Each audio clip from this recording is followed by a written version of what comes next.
राज्य माने ऋण रे बुड़िकी रुह एवं केन्द्र ता पैसा को तार निजर स्वार्थ पे कि दलीय स्वार्थ पे व्यवहार करिवो। नमस्कार दर्शक बंधु, निर्मला सीतारमण आज बजेट उपस्थापन करिसंती 2024 पई। आउ से बजेट रे ओडिशा पई कौन कौन सबू रही से कथा ऊपर समस्त नजर रही। विशेषकर जो स्वतंत्र अर्थनैतिक पैकेज थिला ता ऊपर ओडिशार आशा रही। ओडिशा आशा करुच्ची जे इनफ्रास्ट्रक्चर ऊपर जदि केंद्र सरकार बेसी गुरुत्व दियंती ताहले ओडिशार जो नेशनल हाईवे गुड़ाक अच्छी से गुड़ाकर प्रभुत्व विकास हो पार। से भाव में ओडिशा चाहूँगी जो ईस्ट कोस्ट डेवलपमेंट प्रोजेक्ट जो अच्छी से आमको किसी फायदा मिल एमती अनेक आशा रही। कारण आगुरी डबल इंजिन सरकार कथा कहला आउ केन्द्र में बीजेपी सरकार अच्छी, राज्य में 40 दिन धरिक नुआ बीजेपी सरकार गठन करी। किंतु एथिरु देखा पाइबा चाहे मिल जे कौन चित्र स्पष्ट होउची। सर आज जो भाव में बजेट उपस्थापन करागला निर्मला सीतारमण द्वारा ओडिशा को कौन विशेष भाव में नहीं आमे जो भाभी ओडिशावासी जे डबल इंजिन सिस्टम हम अर्थात भारतीय जनता पार्टी दिल्ली रे सरकार गढ़ और राज्य सरकार गढ़ से अनुसार बहु आशा नहीं लोके भोट देते भारतीय जनता पार्टी सरकार को आसी ओडिशा रे कौन से स्वतंत्र व्यवस्था जहाँ बिहार पाइला जहाँ आंध्र पाइला। बिहार आंध्र रे जो दुईटी जाक राजनैतिक दल अच्छा सांगे से धमकेबारू हो बा जो जहाँ करू हो तांकू जहाँ जहाँ सब मिलला स्वतंत्र ये मिली सब कि आंध्र पे मिली एवं बिहार पे मिली।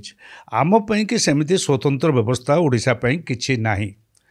गोटे कथा केवल कह जे आमको मिलिबो से जो टूरिज्म उपरे पर्यटन क्षेत्र में आमको किंतु ताहा वर्ष शेष में आम जाना केते प्रकृत में कौ क्षेत्र को केते परिमाण में मिलूँ कौन पर्यटन क्षेत्र में विकसित विकास करने आमको मिली सेटा वर्ष शेष में जाना। वर्तमान आमको सेपरी कौन स्पष्ट भाव में कह जाए ना जे एतिक टंका जमती कहगला जे आपको दिज्व बन्यापी कि बिहार को बन्यार नियंत्रण कि एतिक टंका दिज्व बन्या नियंत्रण आसाम को एतिक टंका दिज्व ब्रह्मपुत्र नियंत्रण जल नियंत्रण एतिक टंका दिज्व जमती भाव कह जाए जमती आंध्र को स्पेशल पैकेज दिज्व एतिक टंका एवं जहाँ जहाँ गोटे गोटे निर्दिष्ट कार्यक्रम को कहुई एठी सेमती निर्दिष्ट कार्यक्रम कहुई केते दिज्व सेमती किसी उल्लेख करा जाय नहीं। मु तो हताश होइछि जे ओडिशावासी जो कथा कह जाइथिला जे डबल इंजिन सिस्टम हेले ओडिशार विकास त्वरान्वित हम हाँ कह जाइछि। पूर्व भारतर राज्य मानू गोटे पूर्वोदय स्कीम करके टंका दिज्व से सबू राज्य को दि जाइए आसाम अच्छी से बिहार अच्छी से वेस्टबंगाल पश्चिम बंग अच्छी ओडिशा भी अच्छी सेमती कार्यक्रम निर्दिष्ट भाव में ओडिशा कि मु आशा करुली ओडिशार कोस्टाल बेल्ट रे सबुठारु बड़ आमर विपत्ति होउची आमको बात्या। एणु बात्या को रोकवाई कि आम जो 480 किलोमीटर व्यापिक रही समुद्र तट रही सेठी गोटे ग्रीन पाचेरी बात्या को ये करने कि कमेवाई कि बात्यार प्रकोप कमेवाई कि सेठी गोटे स्वतंत्र योजना केंद्र सरकार करेंगे बा पैसा से देवे ता कहीं देखा एथिरे कौन सी कथा ओडिशा पई कि स्वतंत्र भाव में नहीं आदौ नहीं केवल से टूरिज्म कथाटर ओडिशा पई कि प्रसंग रे करा जाइछि। किछि दिन तले उपमुख्यमंत्री केबी सिंहदेव दिल्ली गस्तर जाइथिले सेठार से निर्मला सीतारमण को साक्षात करथिले एवं ओडिशा को कौन कौन आवश्यकता अच्छी से समय दाबी उठाई कहुच्छी। तेज 25,000 कोटी टंका जो 5-6टी राज्य जो रही है भर आप कहवा अनुसार आम जहाँ देखुचु जे बिहार को मिलला, झारखंड को मिलला, अन्य राज्य मान को मिलला, किंतु ओडिशा को जहाँ घोषणा कर टंका कहुई सब धरी नि जाऊ आंध्र को गोटे कहगला गोटे 15,000 कोटी टंकार पैकेट आंध्र को दिगला। बिहार को कहगला जे तुमको एतिक किलोमीटर रास्ता कि एतिक टंका दिगला।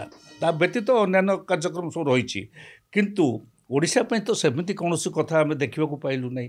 आम ताको देखा कौन जहाँ कहते जो अनाउंस कर घोषणा कर ବର୍ଷ ଶେଷରେ ପ୍ରକୃତରେ କେତେ ରେମିଟାନ୍ସ ବା ସେଥିରୁ କେତେ ଟଙ୍କା ଆମ ରାଜ୍ୟ ବଜେଟକୁ ଆସୁଛି। ଗୋଟେ ବଡ଼ ବିଚିତ୍ର କଥା ଏଥର ଦେଖାଦେଇଛି ଯେ ରାଜ୍ୟମାନଙ୍କର ଋଣ ଦାୟିତ୍ୱ ଋଣ ବ୍ୟବସ୍ଥା ବଢ଼େଇ ଦିଆଯିବ।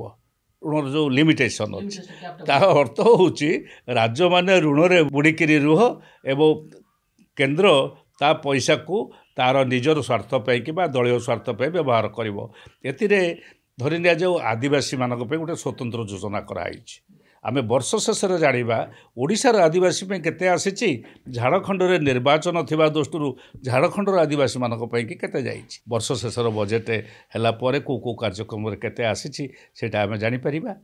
ତାଦେହରେ ଅଛି ଗୋଟେ ଆଦିବାସୀ, ଆମେ ଗୋଟେ ଆଦିବାସୀ ବହୁଳ ରାଜ୍ୟ ଓଡ଼ିଶା, ସେଥିରେ ହେଲେ ଦିଆଯାଇଥାନ୍ତା, ଜାଣିଥାନ୍ତୁ ଯେ ଓଡ଼ିଶା ପାଇଁକି ଆଦିବାସୀ ଏ ପାଇଁକି ରଖାହେଇଛି। ସେଥିରେ ଲେଖା ହେଇଛି ଓଡ଼ିଶା ଆଦିବାସୀ ଗାଁ ବା ଆଦିବାସୀ ଲୋକ ଯେଉଁଠି ଥିବେ ଅଧିକ ଥିବେ ତାଙ୍କ ପାଇଁ ସ୍ୱତନ୍ତ୍ର ଯୋଜନା କରାଯିବ।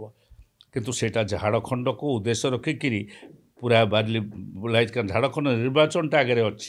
ନ୍ୟାଚୁରାଲି ସେଇଟା ଜଣାପଡ଼ିଯିବ ଆଉ କିଛି ଦିନ ପରେ ଆମେ ଜାଣିପାରିବା କେମିତି ଭାବରେ ଝାଡ଼ଖଣ୍ଡକୁ ଦିଆଯାଇଛି ଆଉ କେମିତି ଭାବରେ ଓଡ଼ିଶାକୁ ସେଥିରେ ସମ୍ପୃକ୍ତି ଦିଆଯାଇଛି। କେନ୍ଦ୍ର ସରକାରଙ୍କୁ ବିଭିନ୍ନ ଆଲୋଚନାର ଶିକାର ହେବାକୁ ପଡ଼ିଥିଲା, ବିଶେଷ କରି କର୍ମ ନିଯୁକ୍ତି କ୍ଷେତ୍ରରେ କୃଷକମାନଙ୍କର ଦୀର୍ଘ ସମୟ ଧରି ଦିଲ୍ଲୀରେ ରାଲି ଚାଲୁଥିଲା, ଆପଣ ସେ କଥା ବି ଜାଣିଛନ୍ତି। ମହିଳାମାନଙ୍କର ଯେଉଁ ଭାବରେ ସେମାନଙ୍କୁ ଆଉ ସ୍କିଲ୍ଡ କରି ସେମାନଙ୍କୁ ଆହୁରି ମାନେ ଆମର ଯେଉଁ SHG ଥିଲା ତାଠୁ ଆହୁରି ଉନ୍ନତ ଭାବରେ ସେମାନଙ୍କୁ ବିକାଶ ମାନେ ସୁବିଧା ଯୋଗାଇ ଦେବା ପାଇଁ ମଧ୍ୟ କେନ୍ଦ୍ର ସରକାର କହୁଥିଲେ ନିର୍ବାଚନ ପୂର୍ବରୁ। ସୁଭଦ୍ରା ଯୋଜନା କଥା ଉଠୁଥିଲା, MSP କଥା ଉଠୁଥିଲା, 3100 ଟଙ୍କା ପର କ୍ୱିଣ୍ଟାଲ କଥା ଉଠୁଥିଲା। ତେଣୁ କୃଷି, କୃଷକ, ମହିଳା, ଯୁବକ ଏ ସମସ୍ତଙ୍କର ବିକାଶ କଥା ସରକାର କହୁଥିଲା। ତେଣୁ ଓଡ଼ିଶାରେ ଆଧିରେ କେତେ ସେୟାର ସରକାର ସେ ଭିତରେ ସ୍ପଷ୍ଟ କାହିଁ ଆମେ ଯାହା ଏଗୁଡ଼ାକ ଜଣାପଡ଼ିବ ବର୍ଷ ଶେଷରେ ପ୍ରକୃତରେ ଆମେ କେତେ ସେସବୁ ଦିଗରେ ସେୟାର ପାଇଲେ। କିନ୍ତୁ ଯାହା ଯାହା ସବୁ ପ୍ରତିଶ୍ରୁତି ଦିଆଯାଇଥିଲା ରାଜ୍ୟସ୍ତରରେ ଯାହା ପ୍ରତିଶ୍ରୁତି ଦିଆଯାଇଥିଲା ଆମେ କେବଳ ଏପର୍ଯ୍ୟନ୍ତ ଦେଖିଛୁ ରାଜ୍ୟପାଳଙ୍କ ଭାଷଣରେ 3100 ଟଙ୍କା ଦେବା ପାଇଁକି ଆମର ଯେଉଁ ଧାନ କ୍ୱିଣ୍ଟାଲ ଦର ସେମାନେ କରିବେ ବୋଲିକରି ଗୋଟେ ପ୍ରତିଶ୍ରୁତି ଅଛି। ତା ଭିତରେ ଆମେ ଦେଖିବା ସେଇଟା 100 ଦିନ ଭିତରେ ସେ କରିବେ ବୋଲିକରି କହିଛନ୍ତି। ସୁଭଦ୍ରା ଯୋଜନା 100 ଦିନ ଭିତରେ ସେ କହିଛନ୍ତି ଏଇ 3500 ଟଙ୍କା ଦେବା ପାଇଁ 3000 ଟଙ୍କା ଲେଖା ସବୁ ଲୋକମାନଙ୍କୁ ଭତ୍ତା ବଢ଼େଇବେ ଯେଉଁମାନେ ପାଉଥିଲେ ସାମାଜିକ ସୁରକ୍ଷାରେ, ସେ କଥା କହିଛନ୍ତି 100 ଦିନ ଭିତରେ। ଏଗୁଡ଼ିକ ସବୁ ଦେଖିବା ରାଜ୍ୟ ସରକାର କହିଛନ୍ତି ଏବଂ ଦେଖିବା ଯେ କେନ୍ଦ୍ର ସରକାର ଏଥିରେ କେତେ ସହାୟତା ଦେଉଛି ଏବଂ କିପରି ଭାବରେ କାର୍ଯ୍ୟ ସବୁ କରୁଛନ୍ତି। ସୁନ୍ଦର କଥା କହିଲେ ଆପଣ। ଦେଖନ୍ତୁ 40 ଦିନର ଅଭିଜ୍ଞତା ରହିଛି ଆମର ଯେଉଁ ରାଜ୍ୟରେ ଯେଉଁ ମୋହନ ମାଝୀଙ୍କର ସରକାର ରହିଛି ତାଙ୍କ ପାଖରେ ମାତ୍ର 40 ଦିନର ଅଭିଜ୍ଞତା ରହିଛି। ଅନ୍ୟ ପକ୍ଷରେ ଯେ ଦେଖିବାକୁ ଚାହିଁବା ଯେ ବିରୋଧୀ ଦଳରେ ଯିଏ ବସିଛନ୍ତି ନବୀନ ପଟ୍ଟନାୟକ ତାଙ୍କର ଦୀର୍ଘ 24 ବର୍ଷର ଅଭିଜ୍ଞତା ରହିଛି। କଂଗ୍ରେସର ଯେଉଁ ନେତୃବୃନ୍ଦ ରହିଛନ୍ତି ତାଙ୍କ ପାଖରେ ଦୀର୍ଘ ବର୍ଷର ଅଭିଜ୍ଞତା ରହିଛି। ତେଣୁ ଏ ଯେଉଁ ବଜେଟ୍ ହେଉଛି ଏ ବଜେଟ୍ରୁ ଓଡ଼ିଶା ଆଶା କରୁଛି ଯେ ଇନଫ୍ରାଷ୍ଟ୍ରକ୍ଚର କ୍ଷେତ୍ରରୁ ପ୍ରଭୁତ ଭାବରେ ଆମକୁ ସାହାଯ୍ୟ ମିଳିବ ବୋଲି। କିନ୍ତୁ ଆଜି ଆପଣଙ୍କ କଂଗ୍ରେସ ପ୍ରସଙ୍ଗକୁ ମଧ୍ୟ ଏଇଠି ଆସିବି ଟିକେ ଯେ ଆପଣଙ୍କର ଯେଉଁ କଂଗ୍ରେସ ବିଧାୟକ ଦଳର ବୈଠକ ହୋଇଥିଲା ସେଥିରେ ରାମଚନ୍ଦ୍ର କାଡ଼ାମଙ୍କ ଅଧ୍ୟକ୍ଷତାରେ ଏଇଟା ହୋଇଥିଲା। କିନ୍ତୁ ଆଜି 2 ଜଣ ବରିଷ୍ଠ କଂଗ୍ରେସ ନେତା ତା ଦେହରୁ ଅନୁପସ୍ଥିତ ରହିଛନ୍ତି।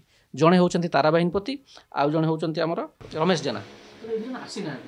ବିରୋଧୀ ଦଳ ଭିତରେ ତ ଦୁର୍ବଳତା ରହିବ, ସେମାନେ ସରକାରକୁ ଧର କାଲି 2 ଜଣ ଅନୁପସ୍ଥିତ ଥିଲେ, ପଛରେ ଆସି ରମେଶ ଜେନା ପହଞ୍ଚିଲେ।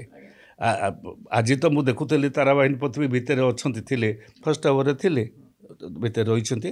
ଏଣୁ ସେ ଅନୁପସ୍ଥିତି କାହାର କେଉଁ ଦିନ କ'ଣ କାମ ଥିବ ଅନୁପସ୍ଥିତ ଥାଇପାରନ୍ତି, କିନ୍ତୁ ସେଥିରେ ସହିତ କୌଣସି କଂଗ୍ରେସ ସହିତ ମାନେ ଦଳରେ ଭିତରେ ସେମିତି ତାକୁ ନେଇକରି କୌଣସି ବିଶୃଙ୍ଖଳା ନାହିଁ। ସମସ୍ତେ ଆଟେଣ୍ଡ କରିବେ ଏବଂ ସମସ୍ତେ କରୁଛନ୍ତି ତାଙ୍କ ସମୟ ଅନୁସାରେ। ମୁଁ ତ ନିଶ୍ଚିତ ଓଡ଼ିଶାରେ ବଜେଟ୍ ଉପସ୍ଥାପିତ ହେବାକୁ ଯାଉଛି। ଯୁବକମାନଙ୍କ ପାଖରେ ଯେଉଁ କର୍ମ ନିଯୁକ୍ତିକୁ ନେଇକି ଗୋଟେ ବଡ଼ ସମସ୍ୟା ରହିଛି ଆମ ରାଜ୍ୟରେ, ସେଇଟା ସରକାରଙ୍କ ପାଇଁ ମଧ୍ୟ ଗୋଟେ ବଡ଼ ଚ୍ୟାଲେଞ୍ଜ। ବିରୋଧୀ ଦଳର ଜଣେ ପ୍ରମୁଖ ବରିଷ୍ଠ ନେତା ହିସାବରେ ଆପଣ ମଧ୍ୟ ସେ କଥା ଜାଣିଛନ୍ତି। ଅନ୍ୟ ପକ୍ଷରେ ଦେଖିବାକୁ ଗଲେ ମହିଳାମାନଙ୍କର ଯେଉଁ ଯାହା କିଛି ସମସ୍ୟା ରହିଛି, ସୁଭଦ୍ରା ଯୋଜନାକୁ ସେମାନେ ଲାଗୁ କରିବେ କି ନାହିଁ ସେଇଟା ଗୋଟେ ପ୍ରଶ୍ନବାଚୀ ହେଇକରି ରହିଛି। ଆପଣ କେଉଁ ପ୍ରସଙ୍ଗ ଉପରେ ସରକାରକୁ ମୁଖ୍ୟତଃ ଭାବରେ ଟାର୍ଗେଟ୍ କରିବା ପାଇଁ? ଆମ ପାଖରେ ବଡ଼ କଥା ହେଉଛି ଯେ 2ଟା କଥା ଆମ ପାଖରେ ଅଛି।